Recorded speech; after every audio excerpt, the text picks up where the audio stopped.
महाराज, अब मुझे संकोच हो रहा है।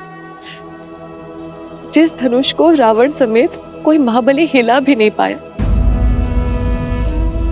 क्या ये कोमल तरुण इस धनुष को उठाकर प्रत्यांचा चढ़ा भी पाएगा? श्रीमद् रामायणम्। सावधान महाराज जनक, अपने शब्दों को मर्यादा की सीमा में रखिए। अब तक मैं अपने गुरुदेव और ज्येष्ठ भ्राता की गरिमा के कारण चुप रहा, किंतु अब जब बात मेरी जननी और जन्मभूमि पर आ चुकी है तो अब मैं मौन नहीं रह सकता।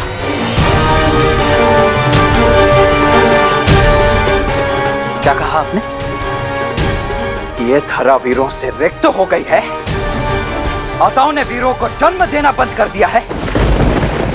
मैं आपको सचेत कर दूं महाराज, अयोध्या में आज भी माताएं न केवल सिंहों को अपितु नरसिंहों को जन्म देती है।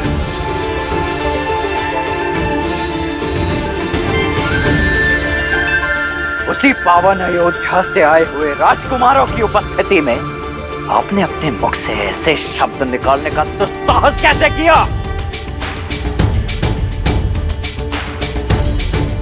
ताड़का और सुबाहु जैसे दानवों के नाशक मेरे ज्येष्ठ भ्राता दशरथ नंदन श्री राम की उपस्थिति में माताओं की को कोसा गया।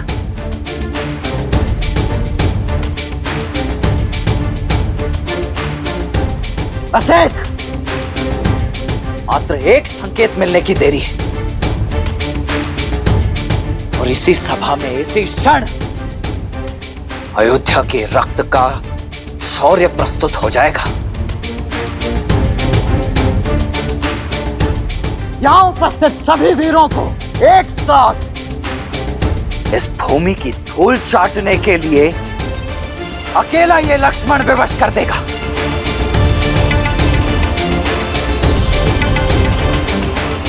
आज्ञा दीजिए भैया कि अयोध्या के अपमान का इसी क्षण प्रतिकार ले सकूं।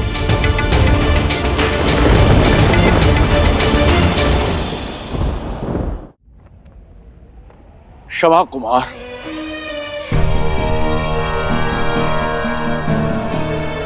मेरी मंशा किसी को आहत करने की नहीं थी। यह आपका अपमान नहीं था, अपितु एक विवश, एक लज्जित पिता का विलाप था कि संसार क्या कहेगा। ज्ञान का गढ़ कहे जाने वाली मिथिला के राजा ने इतनी बड़ी मूर्खता कर दी। अपनी ही पुत्री के स्वयंवर में एक असंभव सी शर्त रख दी। सदियों से शत्रुहीन रहने वाली मिथिला आज एक ही दिन में अनगिनत शत्रु खड़े कर दिए मैंने।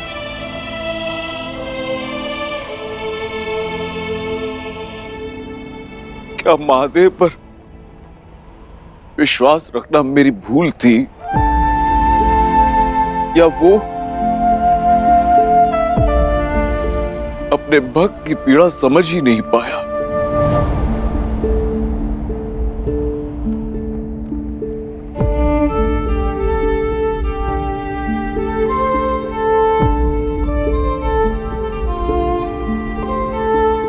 मैं आप सबसे क्षमा मांगता हूं।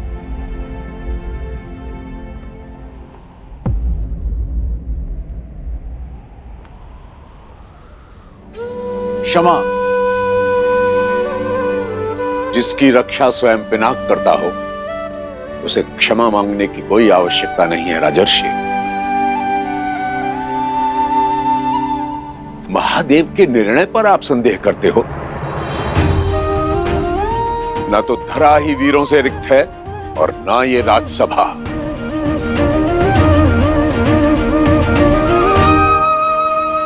राम,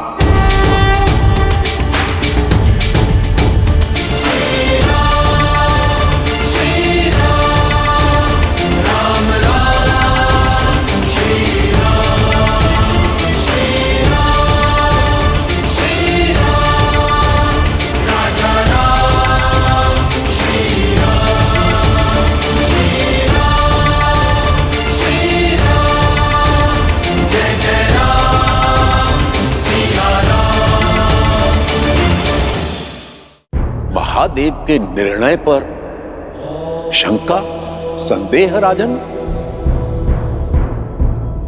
ना तो धरा ही वीरों से रिक्त है और ना ये राजसभा।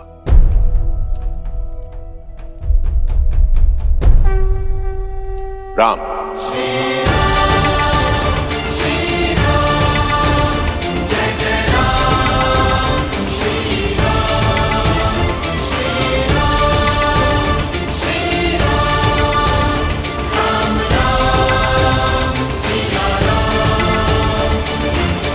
गुरुवर, पिताश्री ने ना ही मुझे स्वयंवर की आज्ञा दी है और ना ही कोई निर्देश दिया है।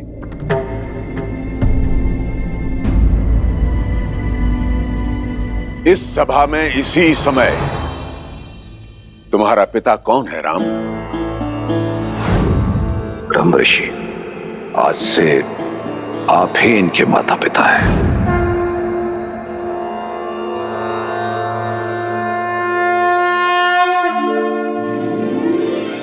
मुझे स्मरण है गुरुवर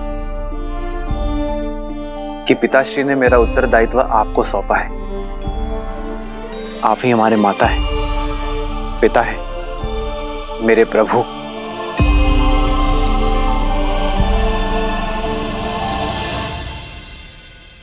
इस भरी सभा में अपमानित करने वाले वचन सुनकर भी तुम मौन रहे ताकि मेरे शिष्य होने की मर्यादा ना मिटे।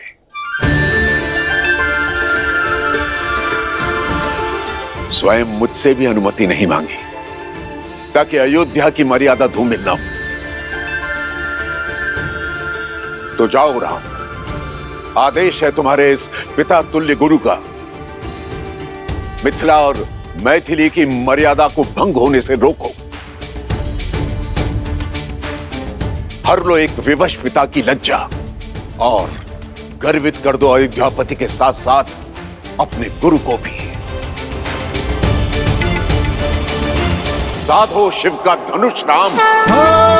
विश्वामित्र समय शुभ जानी, बोले अति स्नेह में बानी। उठहु राम भजहु भव चापा, नेटहु तात जनक परितापा।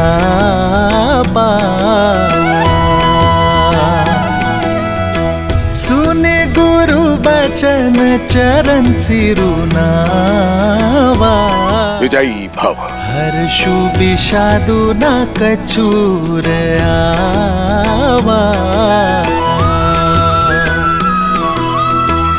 ठाड़े भय उठी सहज सुभाए, ठवनी जुबा मृग राजु लजाए।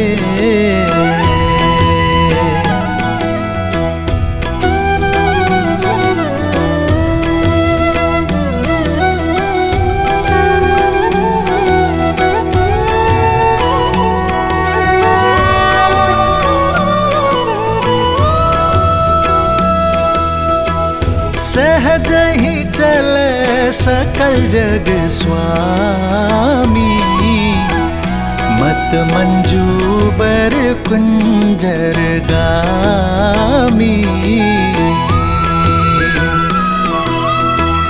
चलत राम सब पुर नर नारी, पुलक पूरी तन भय सुखारी।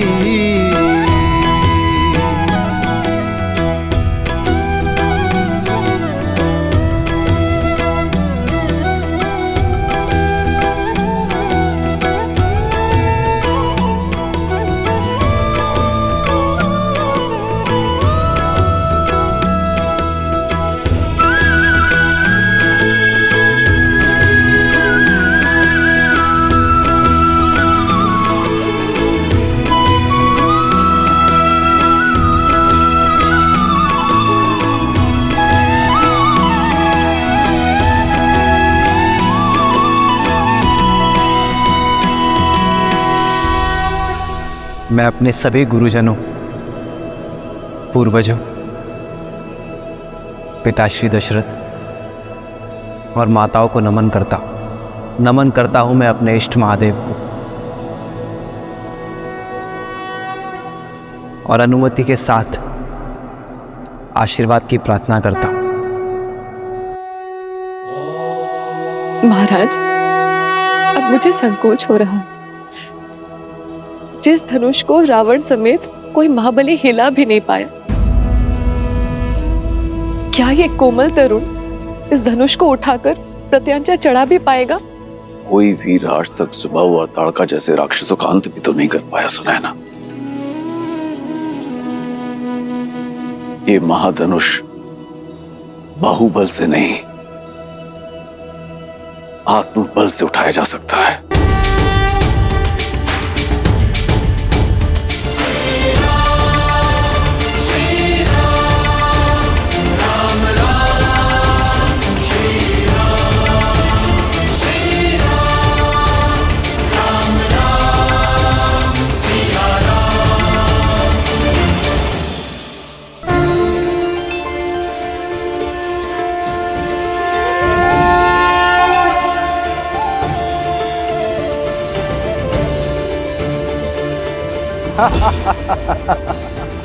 अब महाबलियों के बीच बालक भी प्रतियोगिता में भाग लेने लग गए।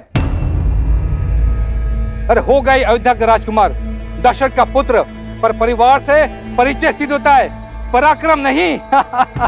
अरे इसकी कलाइयां तो देखो कितनी कोमल है, कहीं मुड़ ना जाए। और कैसे मान ले इसने ताड़का का वध किया होगा।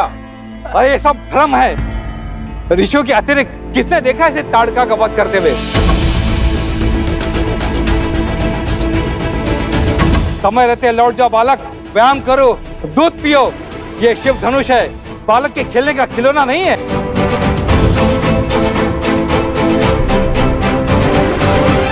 सुना है मात्र 8 वर्ष की आयु में सीता ने इस धनुष को उठा लिया था। ये सब कहानियां हैं। राजा जनक के बंदी चारणों ने कुछ स्वर्ण मुद्राओं के लोभ में ये कहानी गढ़ दी, और चमत्कार तो जनता को भाते ही है, मान बैठे। और उसी बहकावे में हम भी यहाँ आ गए। राजा जनक केवल हमें अपमानित करने के लिए यहाँ बुलाए थे, लेकिन देखो स्वयं अपमानित हो रहे हैं।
परमानंदा अभिगत बोधितम चरित पुनीतम मायाहित मुकुंदा श्रीरागी विरागी अति अनुरागी विगत मोह मुनिवृंदा सिंहासन नावरी गुण गण गावरी जयति सच्चिदानंद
श्री रामचंद्र की, श्री रामचंद्र की, श्री रामचंद्र की।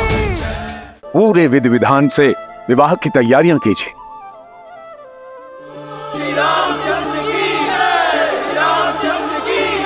जनकपुत्री सीता की, जनकपुत्री सीता की, जनकपुत्री सीता की।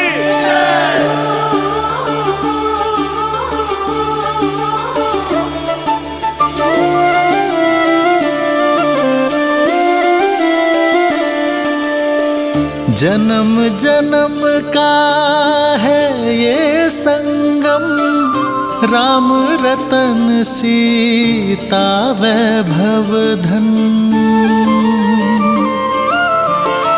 एक है पौरुष एक समर्पण, एक है रूप तो दूजा दर्पण। राम है लोचन सीता दृष्टि, राम है बादल सीता वृष्टि। राम सिया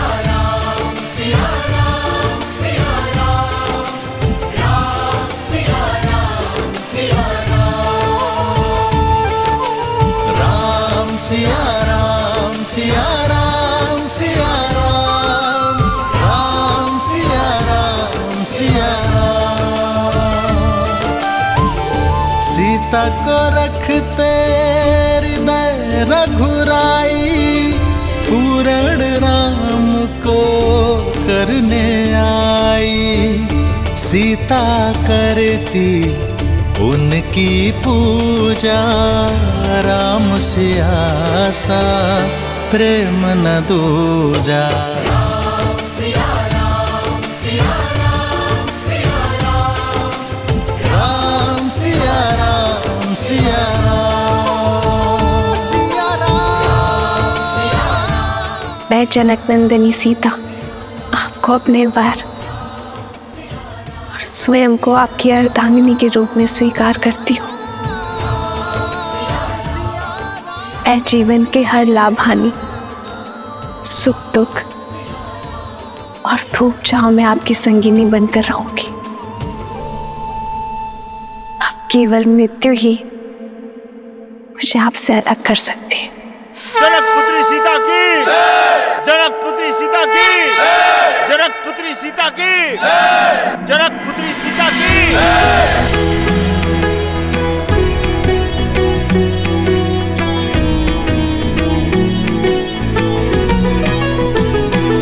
हो सोहती सिए राम के जोरी, छवि सिंगारू मनहु एक ठोरी। सखी कहाही प्रभु पद कहु सीता, करती न चरण परस अति भीता। आपने मुझे अपना अर्धांग चुना है, अर्थात हम दोनों एक दूसरे को पूर्ण करेंगे। आज से मैं आप हूं और आप मैं, ना कोई छोटा ना कोई बड़ा, ना स्वामी ना सेवक। हर स्थान हर मान में हम दोनों समान होंगे।